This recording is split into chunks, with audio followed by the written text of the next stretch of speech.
The average person is expected to change jobs 8 times during the course of their career now. So that means you've got plenty of time to maximise your potential and get it absolutely right. So how do you do this? Well, let's go back 2,500 years to what Aristotle told us about careers. And he said that where your needs and the needs of the world meet, therein lies our true path. I'm paraphrasing Aristotle. But what does that mean nowadays? Well, that's 2 things. So let's first of all take your needs. A good way to figure out what you need is to think, actually, when have I been happiest at work? What was I doing? Where did I feel most energetic and engaged? So what were the tasks and activities I was doing with? What context am I working in? Who was around me? Who was I working for? What sort of leadership did I have? How good was my team? What was I actually doing? Why am I interested in something? And don't put yourself under a load of pressure to feel passionate straight away. We're looking for meaning, actually. And I think that's about energy. When did you feel most energized at work? Now, in the past, career people like me would say, look, you've got to have a really rigid plan of where you want to get to, otherwise you'll never get there. But actually that used to just stress people out and make them feel stuck. So now we say, try it, do things, experiment, test it out and then review it. If it feels right, keep going. And what we're looking for is to help you find a safe patch of ground. So it doesn't have to be right for the long term, but it feels good now. So that's what you're looking for, your first patch of safe ground. So figure out what feels good to you, what the difference is between a good and bad day. And then let's look at the other part of Aristotle's equation, is the needs of the world. So that is what you can contribute.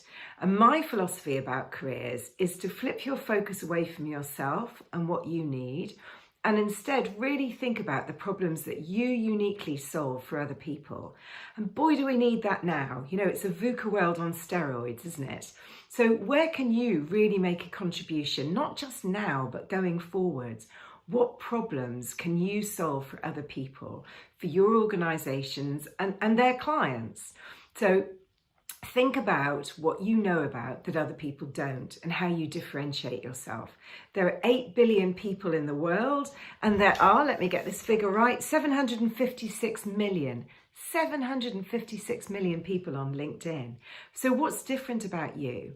So really unpack this stuff. What do you know about? So obviously you've got your qualifications, you've got what you've been taught, you've got your work experience, but you will know things kind of specifically.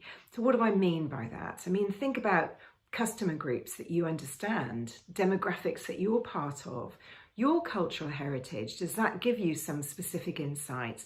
What languages do you speak? Do you know about particular technologies? Have you got some great interest in things outside work that's relevant to organisational challenges? What have you done in the past? What do people ask you to do? What problems have you got case studies for solving?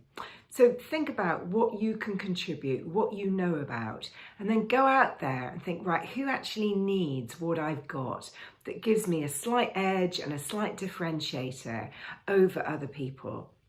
Go out there looking for a problem that you can solve and create opportunities like that.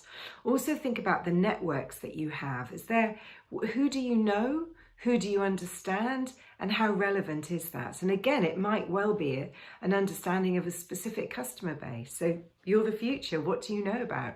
To try and make yourself a little bit Marmite rather than vanilla. Do you know what I mean? You want to make yourself as specific as you can and think about your contributions so that you're the obvious choice to get to the top of the shortlist. So figuring out this stuff takes a while. So it's about having lots of conversations and talking to as many people as possible to really understand what you've got to offer, where you can fit in, and create an abundance of success and happiness for yourself. The important thing is to enjoy it and have fun on the journey. You'll never get to the end result because you're changing and business is changing all the time. So have fun and enjoy the exploration. I hope that helps.